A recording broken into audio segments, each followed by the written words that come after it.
우리의 삶에서 가장 행복한 일이 있다면 예배 아니겠습니까? 예배 드리고 찬송하고 그렇게만 살 수 있으면 정말 좋을 것 같아요. 그런데 현실적인 문제들이 많이 있죠. 우리가 현실을 맞닥뜨리면 하나님께 받은 은혜, 하나님이 우리에게 주신 그 축복들, 그런 것들을 기억을 하지 못하고 눈에 보이는 것만 쫓아가게 되더라고요. 우리나라 사람들은 자동차 사고가 나면 어떻습니까? 목소리 큰 사람이 이긴 줄 알고 소리를 막 버럭버럭 지르죠. 그런데 어떤 사람이 이기느냐? 목소리 큰 사람이 이기는 것이 아니고 블랙박스 있는 사람이 이겨요. 요즘에는 근데 싸울 필요 없습니다. 뭐 네가 잘했느니 내가 잘했느니 뭐 이거 가지고 목소리 높일 필요가 없어요. 블랙박스가 있기 때문에 블랙박스 보여주면 뭐 거기에 따라서 이제 뭐 과실 비율이 나오겠죠. 이렇게 이제 사고가 나면 특별히 막 그 화를 내는 사람들이 있어요. 막 자기 화를 주체를 못해서 소리를 지르고 막 거칠게 행하는 사람들이 있습니다. 그런데 그런 사람들에게 똑같이 눈을 부릅뜨고 그 사람이 하는 것처럼 같이 소리를 지르면 여러분 그 다음에는 폭력이 일어납니다. 그러면 요즘에는 맞아야 돼요. 상대편이 때린다고 해서 같이 때렸다. 그러면 이제 쌍방과실이 되는 거야. 그럴 때는 우리가 부드럽게 이야기를 하면 상대방의 화를 가라앉힐 수가 있죠. 그래서 잠언 15장 1절 말씀을 보면 우리에게 이렇게 권면을 합니다. 유순한 대답은 분노를 쉬게 하여도 과격한 말은 노를 격동하느니라. 사실 이게 뭐 세상 사람들뿐만 아니라 우리 신앙생활에서도 마찬가지이고 가정에서도 마찬가지인 것 같아요. 또 직장에서도 마찬가지입니다.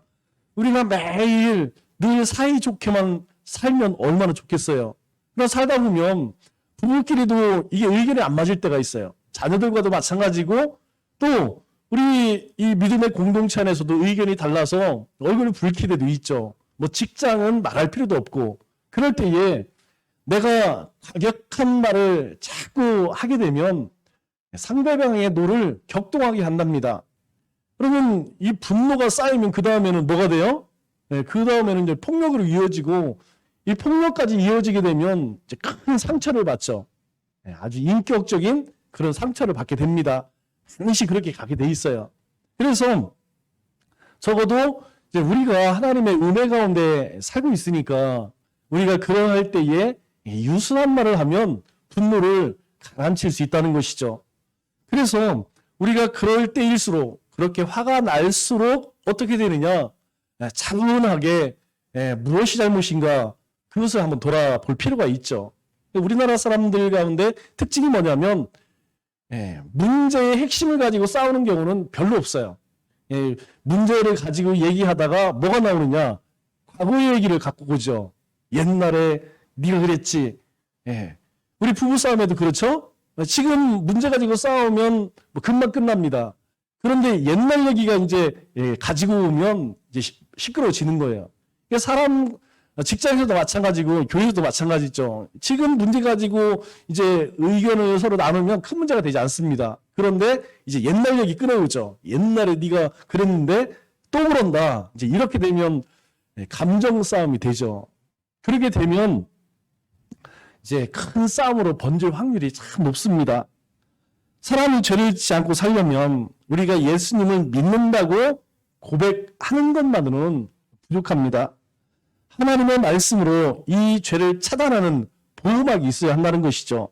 그래서 하나님의 말씀을 통해서 우리가 율례를 배우기에 힘써야 하고 또 그것을 가르치기에 애를 써야 합니다.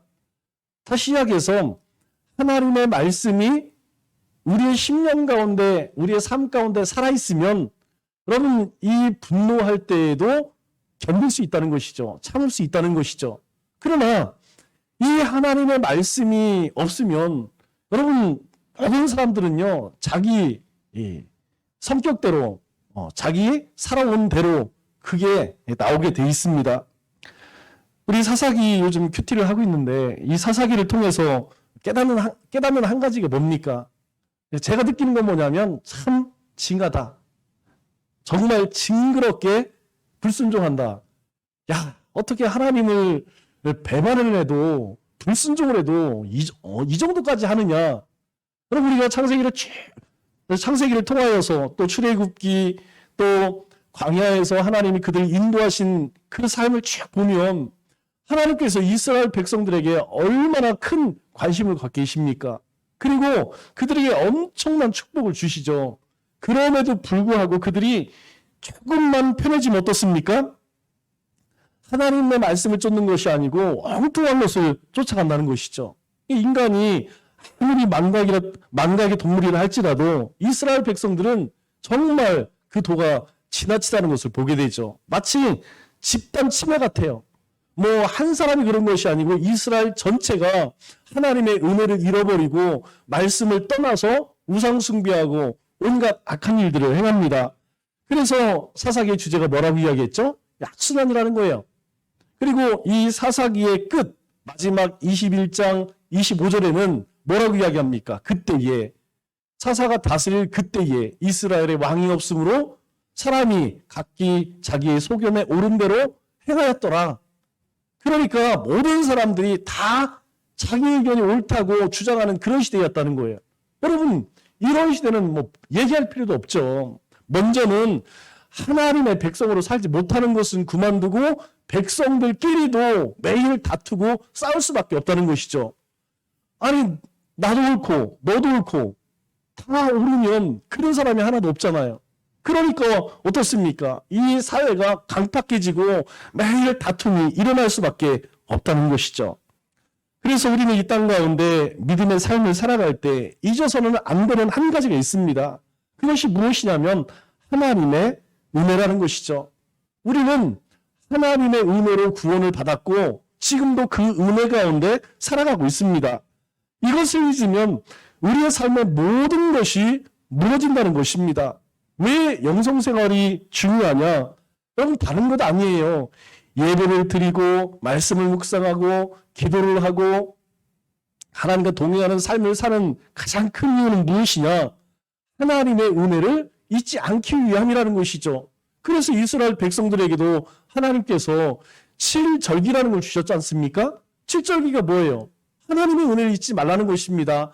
하나님이 너희를 애굽 땅에서 어떻게 인도했는지, 너희가 결실을 어떻게 맺게 되었는지, 그렇게 하나님이 그들 가운데 행하신 일들을 너희가 다시 돌이켜서 그 하나님의 은혜에 감사하고 하나님의 은혜를 찬송하라. 우리가 사는 세상에는 참 다양한 사람이 함께 살아가고 있습니다. 많이 배운 사람도 있고 또 그렇지 못한 사람도 있고 좀 많이 소유한 사람도 있고 그렇지 못한 사람도 있고 또 참 재능 많은 사람들이 있어요. 뭐 우리가 TV를 보면 어떻습니까? 정말 다양한 정말 재주가 많은 사람들이 얼마나 많은지 모릅니다. 저는 다른 것보다 정말 하나님께 받고 싶은 은혜 가운데 하나가 뭐냐면 찬송이에요. 찬송 좀 잘했으면 좋겠어요. 저는 찬양 잘하는 사람이 제일 부럽습니다. 박자 잘 맞추는 사람, 잘 맞추는 사람. 여러분, 혼자 찬양을 제가 이제 이렇게 하면서도 늘 느끼는 게 뭐냐면 왜 이렇게 박자가 안 맞는지 모르겠어. 혼자 찬양을 해도 박자가 안 맞아요. 음을 잘 맞추려고 해도 이게 자꾸 안 맞아. 찬양을 하면서도 뭔가 좀 이상하다 이런 생각이 들어요.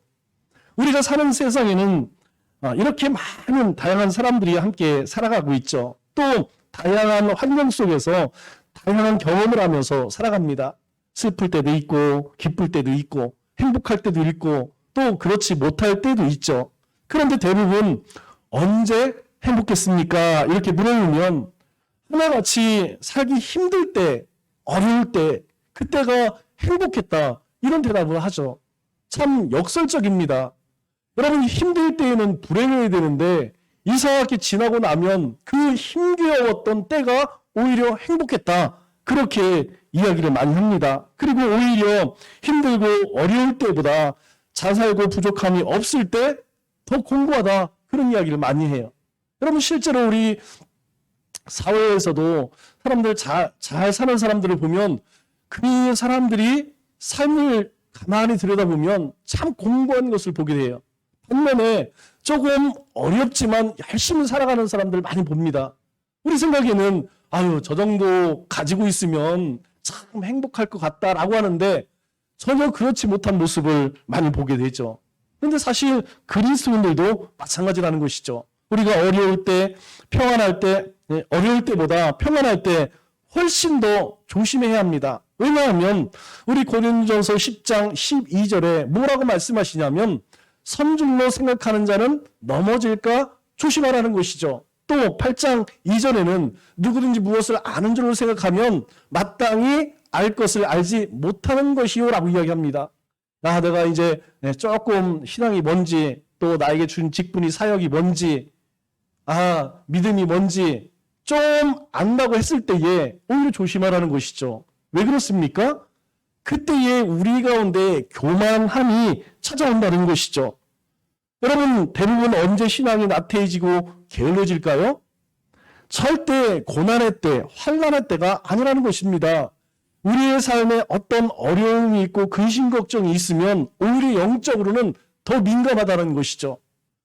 무슨 생각을 하게 되냐면 내가 하나님 앞에 지금 잘못 살고 있구나, 뭔가 문제가 있구나, 이렇게 자꾸 하나님을 생각하게 된다는 것이죠.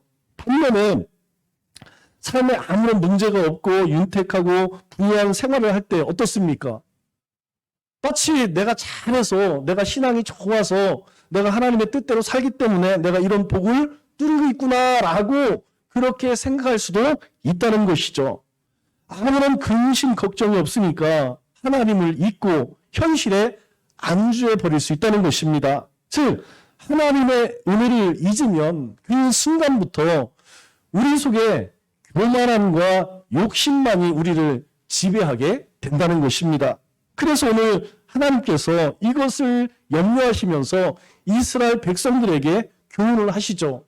지금 모세가 이스라엘 백성들에게 하나님의 말씀을 전합니다. 그런데 이 전하는 장소가 어디죠? 모압 땅이죠, 모압. 그러면 지난 40년 동안 어떤 일이 있었습니까?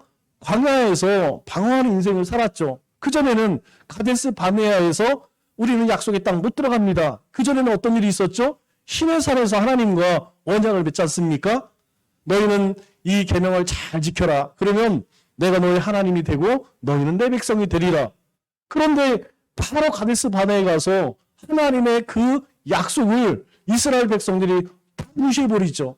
그래서 하나님께서 진노하셔서 너희가 40일 정탐한 대로 40년 광야 생활할 것이다. 그 세월을 보내고 이제 약속의 땅을 눈앞에 바라보고 있습니다. 모압 땅에서 하나님께서 다시 언약을 갱신하시죠. 시내산에서 계명을 주시면서 말씀하신 것처럼 모세를 통하여서 다시 십계명을 선포하고 이제 이 요단강만 건너가면 하나님께서 이스라엘 백성들, 특별히 아브라함과 이삭과 야곱에게 약속했던 그 약속의 땅을 이제 얻게 되는 것입니다. 이스라엘 백성들에게 이 가나안 땅에 들어가 이스라엘 백성들이 하나님의 은혜를 잊을까? 하나님께서는 그것 때문에 노심초사하시죠. 지난 애굽 땅에서 이스라엘 백성들을 구원하시고 광야 40년 동안 하나님은 늘 그들과 함께 하셨습니다. 그런데 이 약속의 땅에 들어가서 그들이 평안함을 누리고 그리고 부유해질 때 정작 하나님을 잃어버린다면 하나님께서는 얼마나 가슴 아프시겠습니까? 그래서 먼저 이들에게 하나님께서 10절과 11절에서 이렇게 말씀을 하시죠. 내 하나님 여호와께서 내 조상 아브라함과 이삭과 야곱을 향하여 내게 주리라 맹세한 땅으로 너를 들어가게 하시고 하나님께서 약속한 대로 너희를 그 땅에 들어가게 하실 거야. 그래서 그 땅에 들어가면 내가 건축하지 아니한 크고 아름다운 성읍을 얻게 하시고 내가 채우지 아니한 아름다운 물건이 너희 집을 가득한 집을 얻게 하시고 내가 파지 아니한 우물을 차지할 것이며 내가 심지 아니한 포도원과 감람나무를 차지하게 하사 내가 배불리 먹게 하실 때 하나님께서 그렇게 하시겠다는 거예요. 너희들에게 약속한 대로 하나님께서는 다 신실하게 성취하실 것이다. 하나님은 그런 분이다. 그렇게 하실 것이다. 그렇게 이야기를 하죠. 그러나 동시에 그 약속을 지키신 하나님을 너희는 잊지 말라고 말씀합니다. 13절에 보니까 12절에 보니까 뭐라고 이야기하죠? 너는 조심하여 너를 애굽 땅 종 되었던 집에서 인도해 내신 여호와를 잊지 말고. 하나님은 너희들 가운데 약속을 다 지키셨어. 그런데 너희가 해야 할 일이 무엇이냐? 먼저 하나님의 구원의 은혜를 잊지 말라고 당부를 하시죠. 그런데 어떻게 잊지 말라고 이야기하죠? 너는 조심하여, 이렇게 이야기해요. 여러분, 조심하여라고 하는 말이 무슨 뜻일까요? 우리 NIV 성경을 보니까 우리가 너무 잘 아는 말씀이죠. Be careful. 주의하라. 조심해. 또 NASB 성경을 보면 watch yourself 이렇게 나와요. watch yourself. watch 쳐다본다. 뭘? 자기 자신을. 내 자신을 바라보라는 거예요. 내가 어떻게 해서 이러한 복을 누리는지 네가 스스로 주의해서 내가 근신하여서 분별하여서 너희가 깨달아라. 그래서 무엇을 잊지 말라고 이야기합니까? 애굽에서 종되었던 친한 날을 잊지 말라는 거예요. 너희 아버지 세대가 광야에서 왜 죽었는지, 그리고 하나님께서 애굽 땅에서 어떤 일들을 행하셨는지 너는 그것을 잊어서는 안 된다는 것입니다. 그리고 그 종되었던 삶에서 구원하신, 누가 구원했느냐? 하나님께서 행하지 않았느냐? 이것을 너희는 잊지 말라는 것이죠. 그러면 하나님께서 왜 이 말씀을 하실까요? 그 이유는 이제는 더 이상 이스라엘 백성들이 종이 아니라는 것입니다. 너희가 지난 400년 동안 애굽 땅에서 종 살았지만 너희들은 더 이상 종이 아니야. 그런데 문제는 무엇이냐면 이 종의 습성이 금방 사라집니까? 잘 사라지지 않는다는 것이죠. 종의 근성이 여전히 그들의 몸 가운데 배어 있다는 것이죠. 그래서 이제 너희가 자유를 얻고 약속의 땅을 앞두고 있기 때문에 너희를 자유케 하고 너희에게 신실하게 약속을 행하신 그 하나님을 잊어서는 안 된다고 그렇게 말씀하고 있는 것이죠. 과거에 고통스러웠던 때, 자유가 없고 얽매여 살아야 했던 그때를 너는 절대 잊어서는 안 된다는 것입니다. 왜? 지금은 모든 상황이 다 달라졌다는 것이죠. 그래서 하나님께서 이스라엘 백성들에게 신신당부하는 것이 뭡니까? 여호와를 잊지 말고, 너희가 다른 것 다 얻는다 할지라도 하나님 잃으면 그게 무슨 소용이 있냐는 것이죠. 너희가 그 땅에 들어가면 너희가 수고하지 않은 포도원, 감람나무, 그리고 집, 온갖 것을 다 얻게 될 텐데 정말 중요한 하나님을 잊는다면 그것이 무슨 소용이 있느냐? 무엇을 잊지 말라는 것입니까? 하나님을 잊지 말라는 것이죠. 또 하나님이 너희들 가운데, 우리 가운데 행하신 일을 잊지 말자는 것이죠. 그러면 오늘 우리의 삶 속에서 잊어서는 안 되는 게 무엇입니까? 여러분, 우리가 절대 잊어서는 안 되는 것은 세상을 만드신 창조주 하나님 잊어서는 안 돼요. 여러분, 이 세상은 하나님이 창조하셨기에 이 세상의 주권자가 누구냐? 하나님이십니다. 그 주권자 되시는 하나님이 허락지 아니하면 생새 한 마리도 떨어지지 않는다고 말씀하여요. 오늘 우리의 삶에 매일매일 다양한 여러 가지 일들을 경험합니다. 그런 일들을 경험해서 우리는 정작 하나님을 잊고 살아갈 때가 너무 많다는 것이죠. 또 하나는 무엇이냐면 오늘 우리가 어떻게 하나님의 백성이 되었냐 하는 것이죠. 내가 열심으로 내 수고 이게 아니고 하나님께서 무조건 우리를 사랑하셔서 우리 가운데 예수님을 보내주셨기 때문에 그 은혜로 말미암아서, 그 십자가의 대속의 은혜로 말미암아서 하나님의 백성이 되었다는 것이죠. 오늘 이스라엘 백성들에게 하나님께서 당부하시는 것처럼 오늘 이 시대 그리스도인들이 결코 잊어서는 안 되는 것이 하나님과 하나님이 행하신 일, 그것을 잊어서는 안 된다는 것입니다. 왜 그럴까요? 왜 우리가 그걸 잊어서는 안 되냐면 우리가 갈 곳이 어딥니까? 우리가 지금 향하고 있는 것이 어딥니까? 우리는 매일매일 하나님의 나라, 천성을 향해 가고 있는 중에 있다는 것이죠. 아직도 ing 가운데 있다는 거예요. 진행형이라는 거예요. 여러분, 우리는 이 땅의 영원히 살 자 아닙니다. 우리는 저주받아서 지옥 갈 자들이 아니라는 것이죠. 우리는 하나님의 은혜를 덧입은 자들이기 때문에 하나님의 나라에 지금 가고 있는, 적어도 어제보다는 오늘 한 발자국 더 갔고 오늘보다 내일은 한 발자국 더 갈 것이라는 것이죠. 출애굽을 기억한다는 것은 하나님의 구원의 은혜를 기억한다는 것입니다. 우리는 힘들고 가난할 때를 기억함으로 진정으로 감사할 수 있죠. 우리 그런 말이 있습니다. 눈물 젖은 빵을 먹어보지 않고는 어찌 그 소름을 알겠습니까? 어떻게 배고픈 자, 가난한 삶을 알겠습니까? 경험해 본 사람이 알 수 있다는 것이죠. 마찬가지로 죄로 인한 고통과 비참함과 절망을 경험한 사람은 하나님의 은혜를 알게 되는 것이죠. 여러분, 우리가 잠시 하나님의 말씀을 떠날 때, 우리가 시험에 들고 유혹에 빠졌을 때 어떻습니까? 행복하시던가요? 아니라니까요. 우리는 하나님의 사람들이기 때문에 잠시라도 하나님의 은혜 가운데 떠나서 내 마음대로 한번 살아보자. 내가 내 즐거움을 한번 쫓아보자. 여러분, 그것이 엄청 즐겁고 행복할 것 같지만 오히려 우리 마음 가운데는요, 훨씬 더 고통이 찾아온다니까요. 저는 많은 사람들 보지 않습니까? 예수님을 열심히 믿다가 넘어진 사람도 있고 또 그런 과정에 있는 사람도 있고, 그런 사람들을 바라보면 하나같이 무엇이 문제느냐? 바로 하나님께서 행하신 그것을 기억지 못한다는 것이죠. 우리가 예배를 통해서 또 큐티를 통해서 말씀을 읽고 쓰고 묵상하며 깨닫는 것이 무엇입니까? 우리의 패역함 아니겠습니까? 여러분, 사사기를 보면서 야, 이놈들 참 징하다, 그것만 느끼시나요? 아니지 않습니까? 이스라엘 백성들의 모습이 내 모습이구나.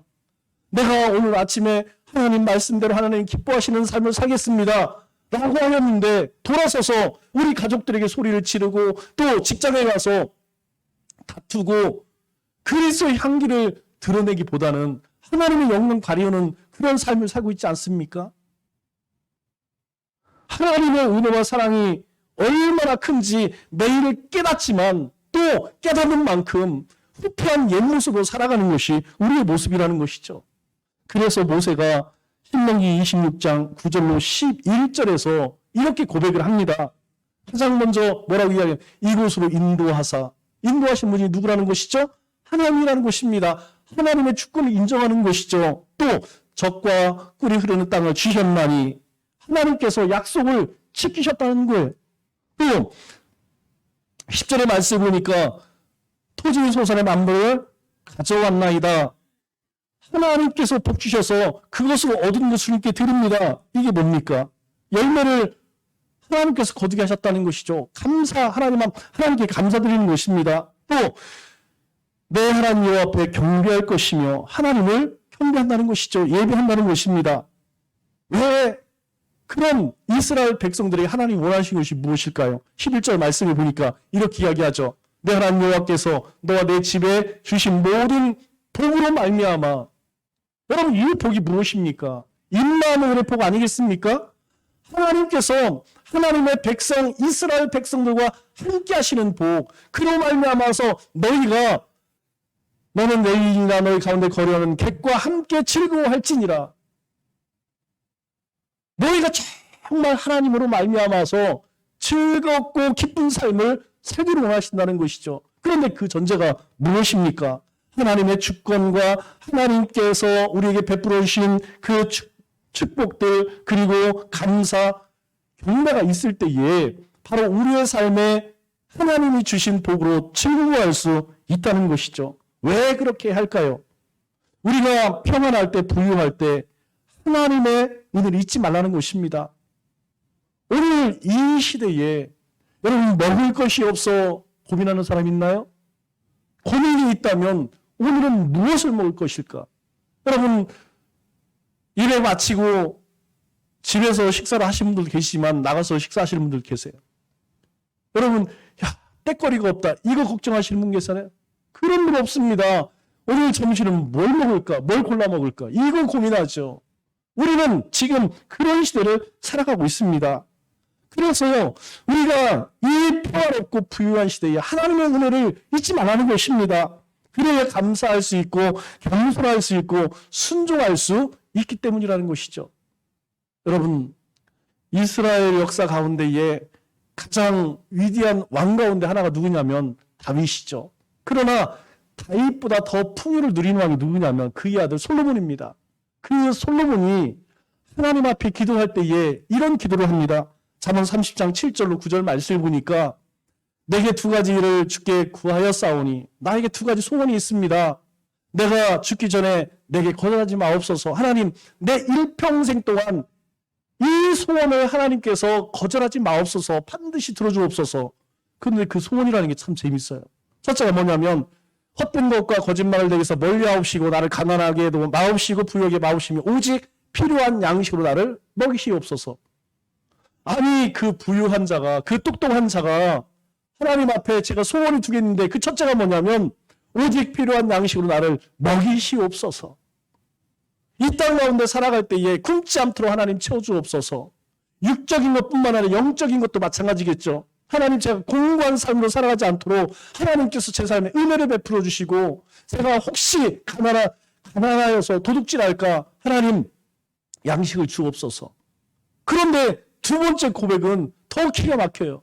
두 번째 고백이 무엇이냐면 혹 내가 배가 불러서 하나님을 모른다 여호와 누구냐 할까 하오며 혹 내가 가난해 도둑질하고 내 하나님의 이름을 욕되게 할까 두려워하느니이다.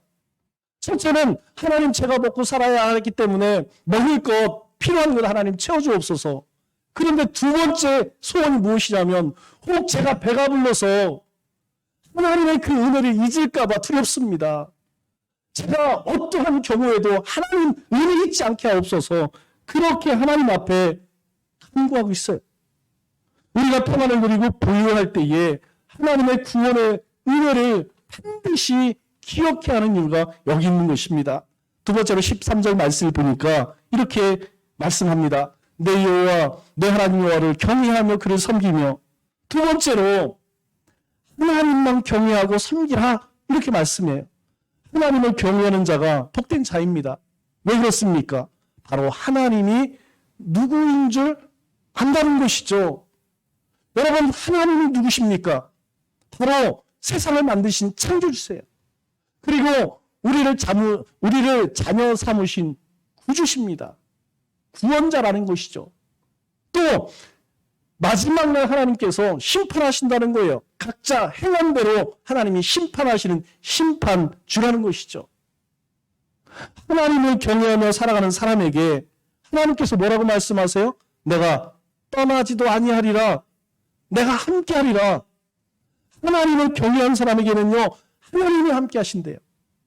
저는 그래서 동행이란 말을 참 좋아합니다. 동행. 여러분, 동행은 칼라크라는 말인데 걷다라는 뜻이에요. 함께 걷는다. 손잡고 함께 걷는다.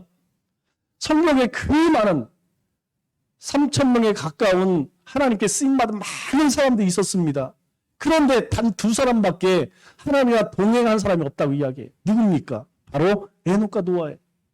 하나님 그 많은 사람 가운데에서 하나님과 동행했다. 이 동행이란 말은 하나님을 기쁘시게 하는 삶을 살았다라는 거예요.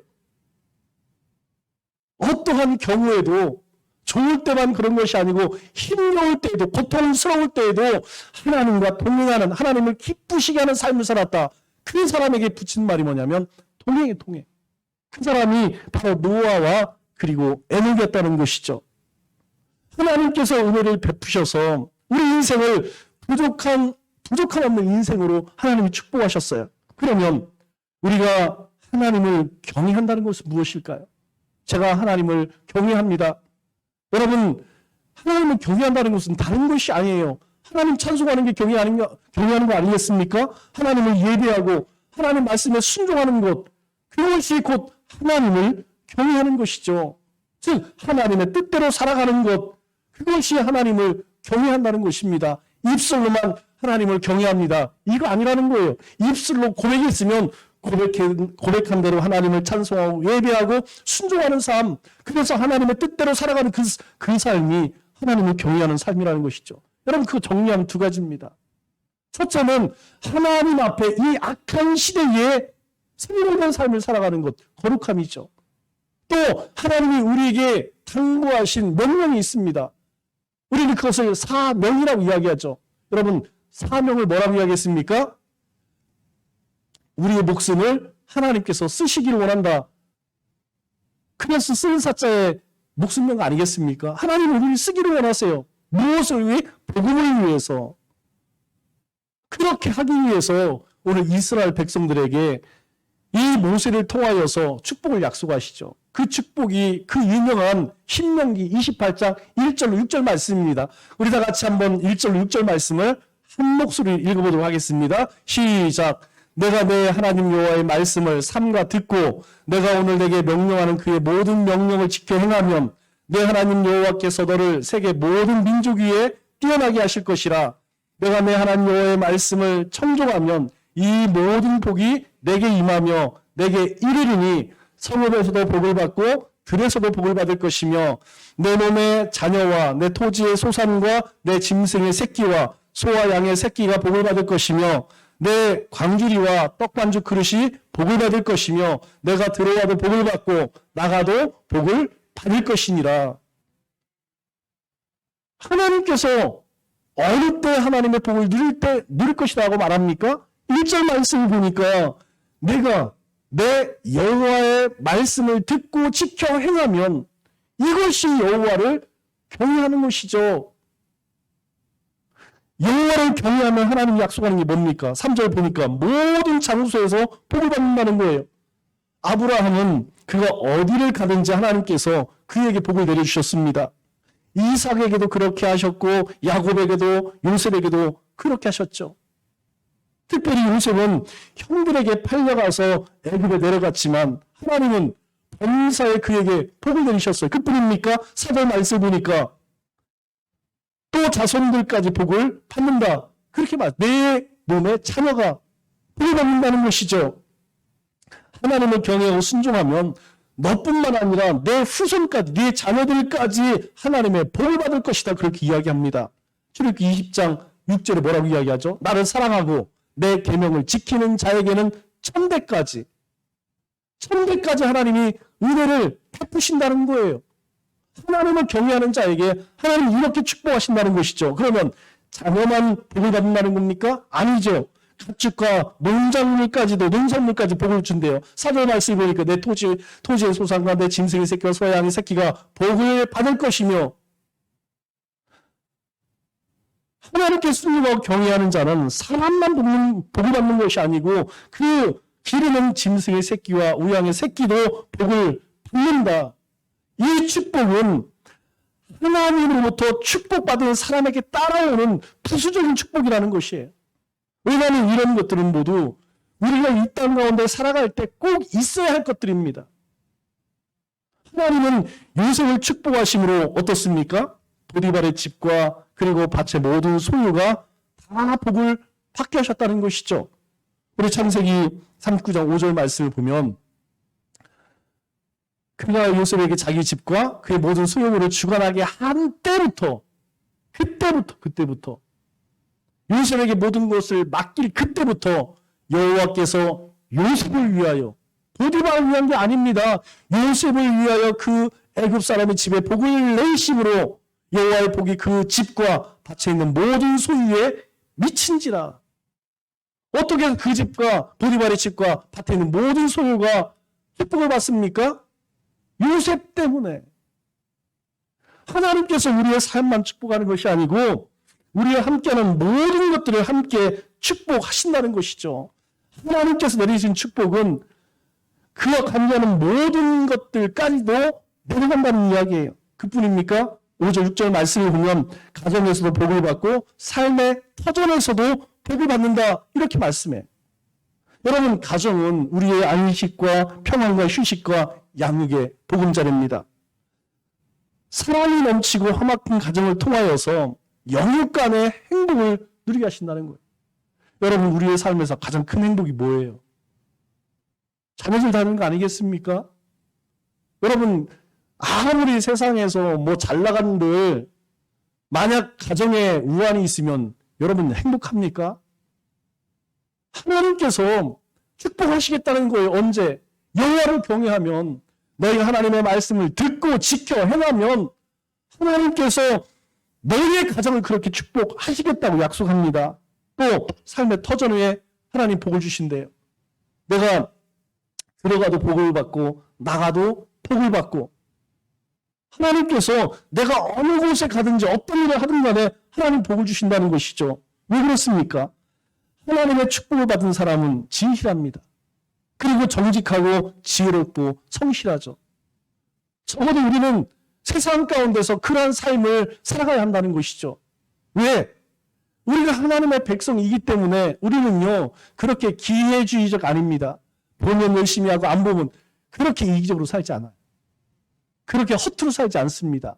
하나님의 백성은 항상 진실하고 그리고 정직하고 지혜롭고 성실할 수밖에 없는 것이죠. 이러한 사람들을 통해서 어떻습니까? 세상 사람들이 기쁨 얻고 감동을 받고 또 신뢰를 하고, 우리는 세상에 행복 바이러스라는 거예요. 하나님 그러한 사람을 축복하시고 그러한 사람의 계획을 인도하십니다. 그래서 그러한 사람을 형통케 하심으로 그의 삶의 터전에 하나님이 은혜를 베푸시는 거예요. 여러분, 보디발이 뭐 이뻐서 하나님이 축복하시겠어요? 그 가정에 요셉이 있기 때문에 하나님이 축복하신다는 거예요. 오늘 우리의 삶에도요, 우리가 있는 그곳에 내가 있기 때문에, 하나님의 사람이 있기 때문에 하나님은 그 삶의 터전을 축복하시는 거예요. 그러나 우리가 반드시 조심해야 할 한 가지가 있습니다. 그것이 무엇이냐면 신명기 6장 14절과 15절 말씀에 이렇게 이야기해요. 너희는 다른 신들 곧 내 사면에 있는 백성의 신들을 따르지 말라. 너희 중에 계신 너희의 하나님 여호와는 질투하시는 하나님이신즉 너희 하나님 여호와께서 내게 진노하사 너를 지면에서 멸절시킬까 두려워하노라. 우리가 반드시 조심하고 경계할 것이 바로 이것입니다. 14절에 다른 신들 곧 내 사면에 있는 백성들의 신들을 따르지 말라. 우상 섬기지 말라는 거예요. 왜 그렇습니까? 15절에 나는 질투하시는 하나님인즉, 하나님은 질투하신대요. 하나님의 백성이 우상을 섬기면, 다른 신을 섬기면 하나님이 견딜 수가 없어서 너를 지면에서 멸절시킨다는 것이죠. 우상이 무엇입니까? 하나님보다 더 중요하게 여기고 하나님보다 더 사랑하는 모든 것들을 우상이라고 이야기합니다. 그런데 사람은요, 욕심이 있을 때 이런 우상을 섬길 가능성이 많다는 거예요. 우리 가운데에 욕심이 생기면 나도 모르는 사이에 무엇을, 하나님을 쫓아가는 것이 아니고 자꾸 내 욕망을 채워줄 것을 쫓아간다는 것이죠. 물질을 쫓아가고 사람을 쫓아가고 권세를 쫓아가고, 사람은 자기의 탐욕을 만족시키기 위해서 반드시 다른 것을 추구합니다. 그러다 보면 하나님보다 그것을 더 원하고 사랑하게 되는 것이죠. 그런데 성경은 이 욕심이, 이 탐심을 뭐라고 이야기합니까? 탐심은 곧 우상 숭배라고 이야기해요. 골로새서 3장 5절에 그러므로 땅에 있는 지체를 죽이라. 곧 음란과 부정과 사욕과 악한 정욕과 탐심이니, 탐심은, 욕심은 우상 숭배니라. 이스라엘 백성이 가나안 땅을 정복하고 정착하면서 급속히 타락하기 시작합니다. 왜 그럴까요? 그 이유는 바로 풍요의 신이라고 하는 바알과 아세라를 쫓으면서 이스라엘 백성들이 타락하고 하나님을 버리기 시작했다는 것이죠. 그래서 하나님과 더불어 우상을 섬길 수 있느냐? 없다는 것입니다. 하나님은 결코 그럴 수 없다는 것. 하나님만 유일하게 찬양과 경배와 섬김을 받으시기에 합당한 분이라는 것입니다. 우리는 이 하나님의 은혜를 잊지 말아야 하는 것이죠. 말씀을 맺겠습니다. 오늘 가나안 땅을 목전에 둔 이스라엘 백성들에게 하나님께서는 이렇게 말씀하십니다. 구원의 하나님을 잊지 말라. 그리고 오직 그 하나님을 경외하며 섬기라고 말씀합니다. 또한 어떠한 경우에도 내 사면에 있는 다른 신들을 따르지 말라고 우리에게 경고하십니다.